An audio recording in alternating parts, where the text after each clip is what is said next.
घना जंगल, शाम का समय और एक शांत आश्रम, जहाँ वर्षों से एक महान गुरु अपने शिष्यों को जीवन का ज्ञान दे रहे थे। उनके अनेक शिष्यों में एक शिष्य था विवेक। वह बुद्धिमान था, तेज था, पर उसके भीतर एक बेचैनी थी, सब कुछ जल्दी जान लेने की। एक दिन उसने गुरु से कहा, गुरुदेव, मुझे सबसे बड़ा ज्ञान दीजिए, ऐसा ज्ञान जो मुझे सबसे ज़्यादा श्रेष्ठ बना दे। गुरु कुछ क्षण मौन रहे, फिर बोले, कल प्रातः ब्रह्म मुहूर्त में मेरे साथ चलना, मैं तुम्हें तुम्हारे प्रश्न का उत्तर दूंगा। अगली सुबह ठंडी हवाएं चल रही थी, चारों ओर सन्नाटा था। गुरु विवेक को लेकर जंगल के बीचों बीच एक कुएं के पास पहुंचे। गुरु ने कहा, इस कुएं में झांको और बताओ तुम्हें क्या दिखाई देता है। विवेक ने अंदर झांका और कहा, गुरुदेव, मुझे केवल मेरा ही चेहरा दिखाई दे रहा है। गुरु ने कहा, एक पत्थर उठाओ और कुएं में फेंको।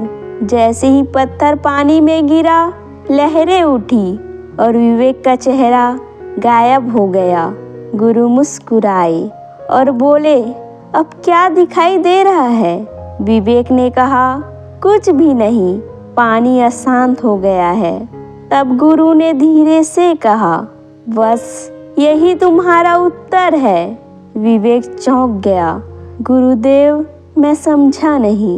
गुरु बोले, जब मन शांत होता है तब तुम्हें स्वयं का सत्य दिखाई देता है, लेकिन जैसे ही तुम्हारे भीतर इच्छाओं, अहंकार और अधीरता का पत्थर गिरता है, तब सब कुछ धुंधला हो जाता है। विवेक अब ध्यान से सुन रहा था, उसकी आंखों में प्रश्न था। गुरु ने आगे कहा, तुम सबसे बड़ा ज्ञान चाहते हो, पर ज्ञान पाने के लिए पहले मन को स्थिर करना पड़ता है। जिस मन में शोर हो, वहाँ सत्य की आवाज़ कभी सुनाई नहीं देती। विवेक की आंखों में आंसू आ गए। उसे समझ में आ गया कि वह ज्ञान नहीं, जल्दबाजी के पीछे भाग रहा था।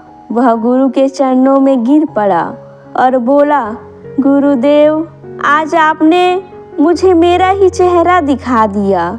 गुरु ने उसका सिर सहलाया और कहा, जब तुम्हारा मन कुएं की जल की तरह शांत हो जाएगा, तब तुम्हें किसी गुरु की आवश्यकता भी नहीं पड़ेगी, क्योंकि तब तुम स्वयं अपने गुरु बन जाओगे। इसलिए जीवन में आगे बढ़ने के लिए ज्ञान से पहले मन को शांत रखना सीखिए, क्योंकि जब मन शांत होता है तभी हम सही को सही और गलत को गलत समझ पाते हैं। और जिस दिन यह समझ में आ जाती है, उसी दिन से असली सीख शुरू होती है।